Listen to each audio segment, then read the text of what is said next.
Hello student, welcome back to Nishan's classes online tutorial.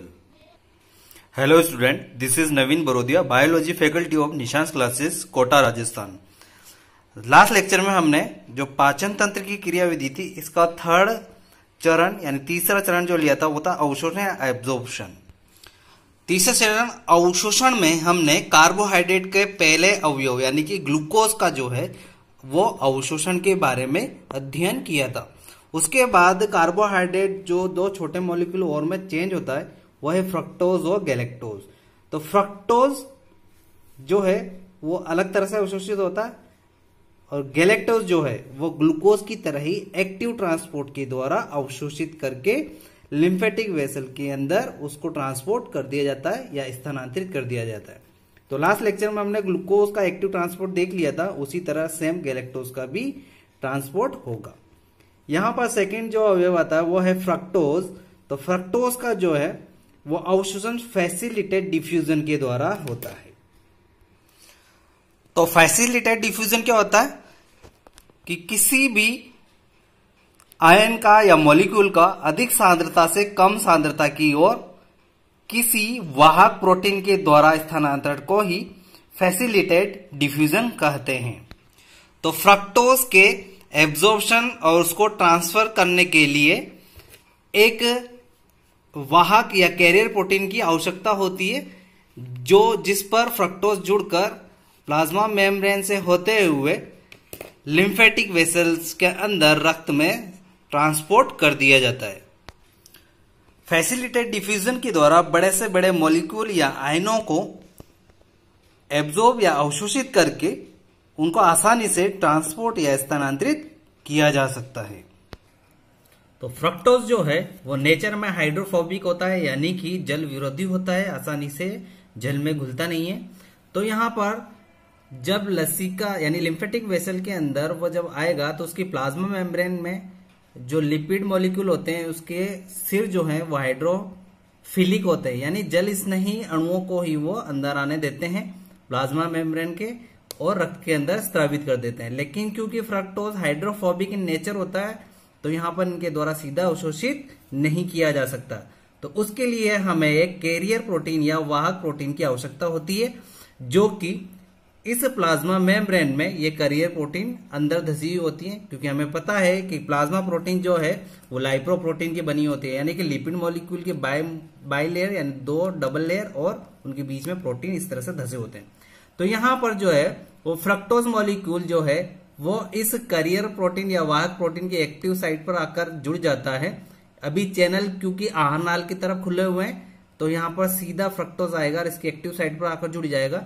इसकी वजह से इस प्रोटीन की संरचना में जो है थोड़ा सा अंतर आता है और ये चैनल जो है इस तरह से खुलना स्टार्ट हो जाते हैं लिम्फेटिक वेसल के अंदर की ओर। तो यहाँ ऊपर की ओर बंद हो गए अनाल की तरफ और इधर खुल गए। तो ये है फ्रक्टोज जो है अब अंदर लिम्फेटिक वेसल के रक्त के अंदर स्रावित कर दिया जाएगा। तो इस प्रकार फ्रक्टोज जो है फैसिलिटेड डिफ्यूजन के द्वारा अंदर की ओर यानी एक कैरियर प्रोटीन की मदद से लिम्फेटिक वेसल के रक्त के अंदर स्रावित कर दिया जाता है। तो इस प्रकार फ्रक्टोज का जो है वो अवशोषण करके उसको लिम्फेटिक वेसल के अंदर स्रावित कर दिया जाता है। तो इस प्रकार हमने छोटी आंत्र के अंदर कार्बोहाइड्रेट का अवशोषण का अध्ययन कर लिया है या स्टडी कर लिए। इसके बाद फूड में उपस्थित दूसरा भाग आता है अवयव होता है प्रोटीन, जो कि पूरे तरह से डाइजेस्ट या पाचित हो चुके हैं, जो अमीनो अम्लों में टूट चुके हैं। तो अमीनो अम्ल का जो है उनका अवशोषण भी एक्टिव ट्रांसपोर्ट के द्वारा ही होता है जिस तरह से यहां पर ग्लूकोज का हुआ था। तो ग्लूकोज की जो प्रोसेस है सेम प्रोसेस ही वो प्रोटीन के अमीनो एसिड के लिए भी होगी, ठीक है, जो कि मैंने प्रीवियस लेक्चर में बता चुका हूं। उसी तरह अब हम लोग नेक्स्ट एलिमेंट या अवयव फैट का अवशोषण करेंगे आंत्र के अंदर। तो फैट जो है वो फैटी एसिड, ग्लिसरॉल और मोनोग्लिसराइड में टूट चुका था जो कि अनाल में खाने में उपस्थित है। तो यहां पर सबसे पहले एक चीज याद रखना जरूरी है कि फैटी एसिड और मोनोग्लिसराइड फैट जो है वो नेचर में या प्रकृति में जो है वो हाइड्रोफोबिक होते हैं। फैटी एसिड और मोनोग्लिसराइड हाइड्रोफोबिक होते हैं यानी जल विरोधी। और ग्लिसरॉल जो है वो हाइड्रोफिलिक होता है। जल विरोधी यानी कि जल में इतनी जल्दी आसानी से घुलनशील नहीं होता, यानी कि फैटी एसिड और मोनोग्लिसराइड फैट या वसीय या वसा के अंदर घुलनशील होते हैं। तो यहाँ पर देखिए लिम्फेटिक वेसल की ये प्लाज्मा मेम्ब्रेन है, क्योंकि मैंने बोला फैट का जब एब्जॉर्प्शन या अवशोषण किया जाता है तो फैट और मोनोग्लिसराइड जो है वो नेचर में हाइड्रोफोबिक होते हैं, लेकिन प्लाज्मा मेम्ब्रेन में जो लिपिड बाइलेयर होती है ये फॉस्फोलिपिड होते हैं, जिसका सिर या हेड वाला हाइड्रोफिलिक होता है, टेल हाइड्रोफोबिक होता है।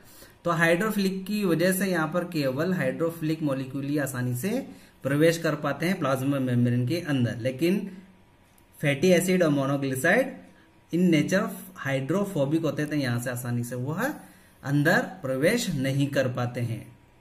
तो फैटी एसिड और मोनोग्लिसराइड के अवशोषण के लिए हमें क्या करना पड़ेगा कि इसको अब लोग हाइड्रोफिलिक बनाएंगे। वो कैसे होगा कि जो आहार नाल में जो बाइल यानी कि पित्त रस्ता उसके सोल्ट यानी जो लवण होते हैं वो इस फैटी एसिड यानी कि वसीय अम्ल और मोनोग्लिसराइड अणुओं के चारों तरफ बाइल सोल्ट्स यानी कि पित्त लवण आकर इस तरह से अरेंज हो जाते हैं। तो इस डायग्राम में आराम से देख लेते हैं।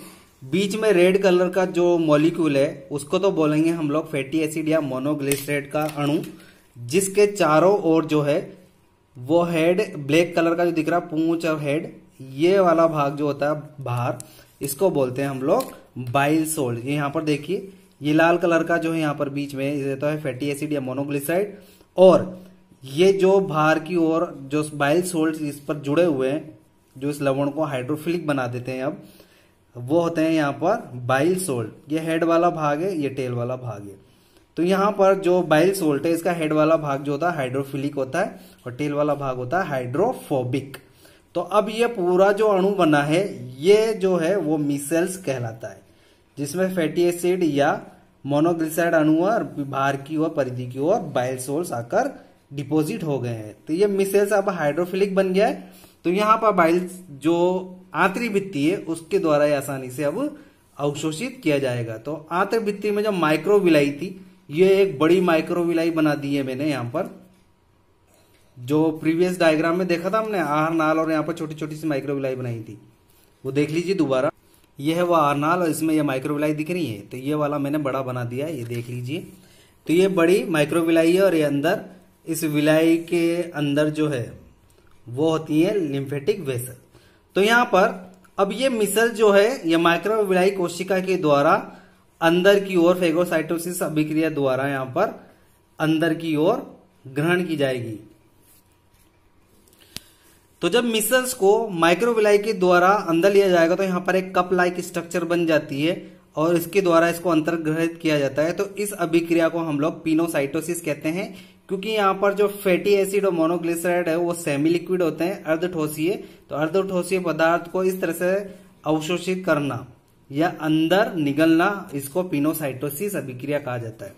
तो यहाँ पर इस तरह से ये आ जाएगी मिसल्स, और मिसल्स में से केवल फैटी एसिड और मोनोग्लिसराइड अणु को माइक्रोविलाई के अंदर ट्रांसपोर्ट कर दिया जाता है और बाइल सोल्ट बाहर ही रह जाते हैं, और यह दूसरे फैटी एसिड और मोनोग्लिसराइड के चारों ओर मिलकर वापस मिसल्स का निर्माण करते हैं।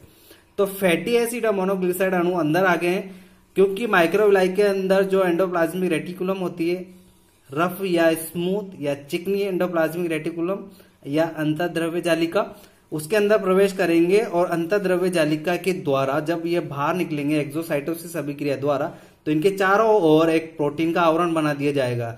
तो अब ये संरचना जो बनेगी उसको हम लोग बोलते हैं, क्योंकि अंदर है फैटी एसिड और बाहर है प्रोटीन आवरण, तो इस तरह से प्रोटीन और फैटी एसिड इन दोनों की संरचना जो बन रही है उसको हम लोग बोलते हैं काइलोमाइक्रोन, जो कि एक ट्राइग्लिसराइड संरचना होती है।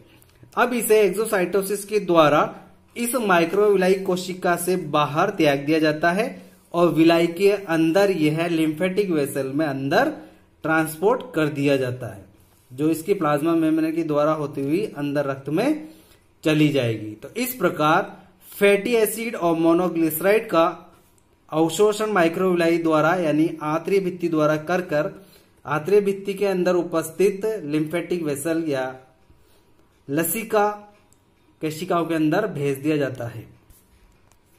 तो इस प्रकार फैटी एसिड और मोनोग्लिसराइड का अवशोषण हो चुका है। यहाँ पर तीसरा अवयव और बचता है वसा का, उसे बोलते हैं ग्लिसरॉल, जिसका सिंपल डिफ्यूजन या विसरण के द्वारा यानी कि अधिक सांद्रता से कम सांद्रता की ओर विसरण अभिक्रिया के द्वारा आसानी से ट्रांसपोर्ट या अवशोषण कर दिया जाता है। तो इस प्रकार यहां पर भोजन का, संपूर्ण भोजन का अवशोषण आंतरीय भित्ति द्वारा करके रक्त के अंदर पहुंचा दिया जाता है। तो आज के लेक्चर में पाचन तंत्र की क्रिया विधि का तीसरा चरण पूर्ण होता है, जिसे अवशोषण कहा था। नेक्स्ट लेक्चर में हम लोग चौथा चरण जो है वो एसिमिलेशन यानी स्वांगीकरण लेंगे। तब तक के लिए गुड बाय।